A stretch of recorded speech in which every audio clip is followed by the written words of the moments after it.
The message for today is that keep your side of the street clean when it comes to the twin flame journey, and don't try to clean the other side of the street. What that means is that you don't have to rescue your divine masculine. They're part of the journey where they wake up. They realize this is a twin flame connection. They want to take action towards you. They want to offer you something, right? They decide how important you are in their life. That should be their call completely. You are just meant to awaken in your own journey. That's very important to know. And you cannot bother about what they are going through, because or become responsible for their awakening. Like, I will help them, I will rescue them, I will do things for them, I will bend over backwards for them. Or when their energy becomes very sharp telepathically for me, then I will try to reach out to them to make them comfortable. They don't like to take action, so I will be the one who takes action for them. That is not necessary. They need to heal a particular thing in their childhood that maybe I can heal it for them. Again, not necessary at all. If that wound that they have is also present in you, then by all means do heal it, because they are acting as a reflector. But how they embody the healing, if it even really makes a difference to them consciously, will depend on many other things, and that's not your responsibility. So again, it comes back to how we can only take responsibility for our actions, but outcome of those actions will not be in our hands, and that is rightly so. So make this journey about you, your ascension, your healing. How do I become more well adaptive to the world around me? Not the society, not the samsara, not the the matrix. No, the physical world around me. Knowing my life again from a new standpoint, what would that look like for me? Not from what I gained from my family, maybe a role that I played or that I have been playing still. Not that. Once I have woken up from that, then what is my life about? What is my individuation journey about? The twin flame journey has an aspect of individuation. You literally become your true individual self, away from the matrix and the family and the societal conditioning. So once that happens, you have to start learning to live from your heart, making choices that are coming from your heart, not from your shadows, but being led by the heart, what feels natural to you. And when you start doing that, you start becoming open to the guidance of your higher self, your guides, and many other divine energies of many, many types and many kinds. You can start aligning, you can start seeking assistance just with your intention. And the assistance that comes to us from these realms is not a colored kind of an assistance, which is going to be, if it is coming from a human, it will be tinged with the human's own perception and conclusions. This is not that. This is very tailored to you and it aligns with your heart. So then you start living from your heart. What does it mean if now you have been rebirthed and you are going to live for yourself? Don't think that you have obligations. Sometimes you may think, I have children, I have a dog, I have family. Yes, you do, but don't put yourself in a sacrificing role. Suppose you're supposed to, if you can remove yourself from all of those for maybe a few months, say for the next 3 months, you're going to take time for yourself, and your children can manage and your family can manage. That's possible. Make that possible. If you think, no, that's not possible for me, make it very possible. There is a That means there is some limitation that, some karmic limitation you are applying on yourself, of maybe self sacrifice and over responsibility. And I say it with first hand experience, because self sacrifice is a very, it's not a virtue, you know, it has to be released. We are not here to sacrifice ourselves for um, other people's egos. It doesn't mean we are here to be self centered, but a balance is required. We're not meant to, sometimes a lot of us are giving and sacrificing because that is the role we were given as children, you know, that we were taught that we can't be ourselves, that we have to play a role where we have to become useful for others. So we are only comfortable with playing that role. And God forbid, now you're asked to just exist for yourself, then a lot of fear can come of being criticized by others, of not being accepted, of what will others think, what about all these people who depend on me, where will they go? No. Release that. Start bringing awareness into some shadows that may be present here. This is also, if you are in a self sacrificing role, then this energy you directly leak into your divine counterparts, behavior also, and you want to sacrifice yourself for them. And the masculine energy doesn't want you to self sacrifice. Understand what the masculine energy is. I mean, the analogy coming to me is what Sadhguru had shared about, how the tree is the masculine and the fruit is the feminine.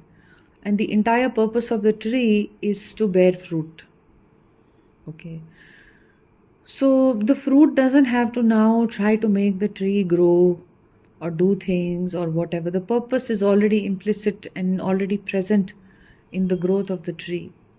And the fruit doesn't have to self sacrifice itself and be like, you know what, I'll be like this, I'll be like that, so that the tree might like me more. Or, so that, oh, something I can save some other tree, I can save some other fruit. No. So that's the whole purpose. You have to learn to simply exist.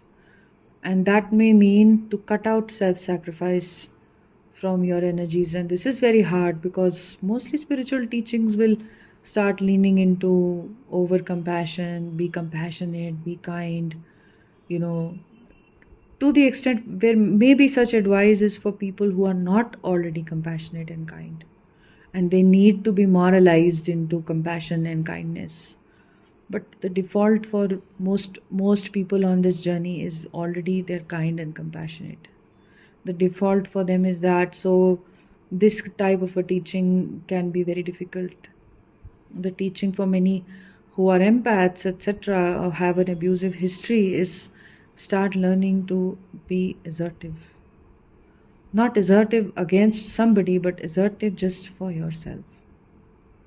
Like start saying no. Start saying yes when you mean yes, no when you mean no. Stop playing a role in society. Stop trying to seek other people's approvals through your actions.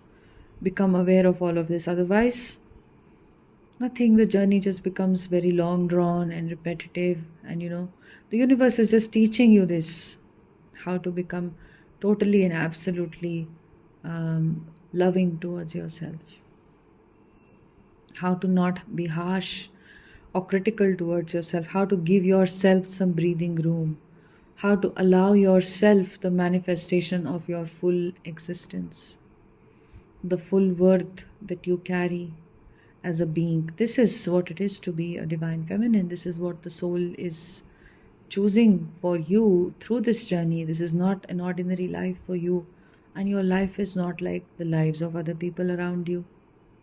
It is not like that other person, your brother or your sister or your neighbor or your cousin. It's not like that. It's different. And all those other people may frown upon the way you live your life, and that's okay. That's fine. You have to have the courage to be yourself, even if it means not being accepted, not being appreciated by others. And you can't live your life under morality. You have to live your life with authenticity. So, whatever your authenticity calls you to do, calls you how to be, that is what this is. In fact, layers and layers of our inauthenticity are shed. And even the past experiences where we were playing certain roles are shed, because the memories of those experiences can risk, if those experiences are not shed, the memories can risk, perpetuation. So there's a karmic groove already present and very unconsciously suppressed, and it has been acting and manifesting the reality where you keep blaming yourself, you keep playing the role of a scapegoat, or self-sacrificing, or people-pleasing. So those types of energies, those imprints, are also shed on the journey in the dream state very often. Okay.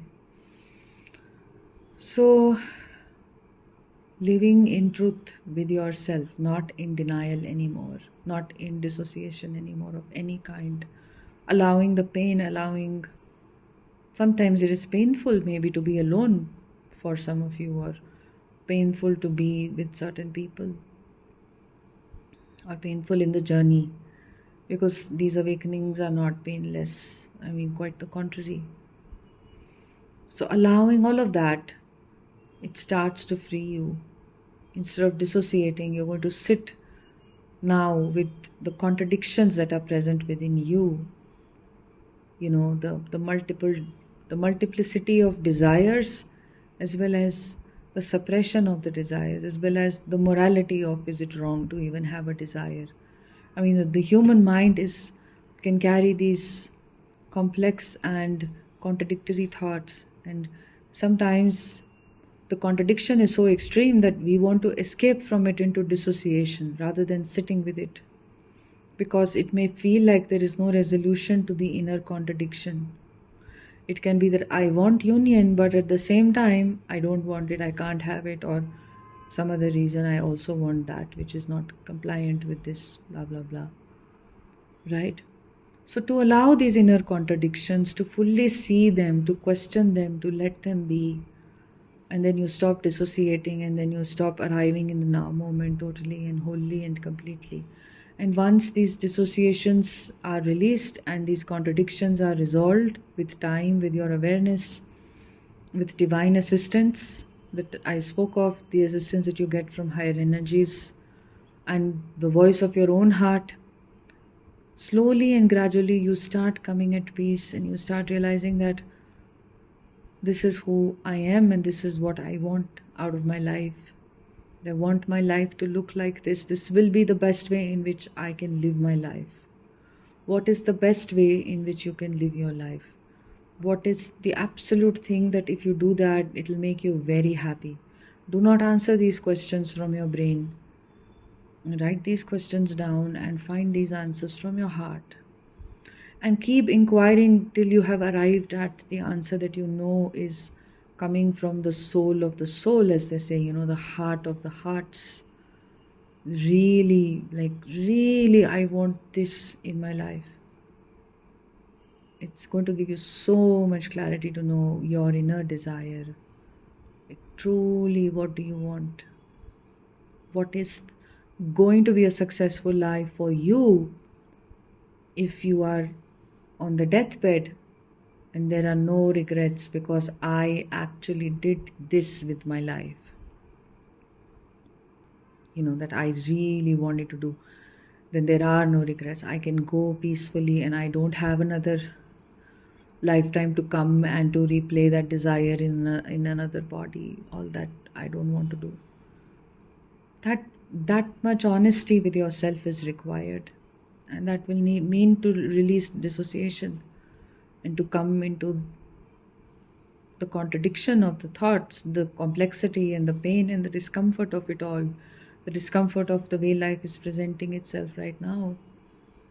That discomfort, to go through that discomfort with complete allowing, awareness, curiosity, a resolute attitude, seeking assistance from higher energies, is going to deliver you so totally deeply, right? So this is what I just felt like sharing with you all today for Patreon, but I thought of uploading it here. And Usually, we go into details like this or more details, more of a deep dive like this on my Patreon page about these aspects of the journey, our shadow sides that we don't see, that perpetuate, certain patterns in the journey that can block healing or make you feel very stuck for very long, or if you feel like I'm not moving forward on the journey. I've done so much, but I'm really just feeling extremely stuck. So that is the exploration usually, in many videos there. So, yeah, I hope this was helpful. And if you wish to work one on one with me, click on the first link to see the types of sessions that I offer. In these sessions, we go very deep, we do some deep healing work, and these are divinely guided sessions. I also channel your guides, these are very free flowing. So, whatever is required, I guide you for your journey here. And you can also subscribe to my Patreon page, which is the second link in the description. And I'll see you very soon. Take care.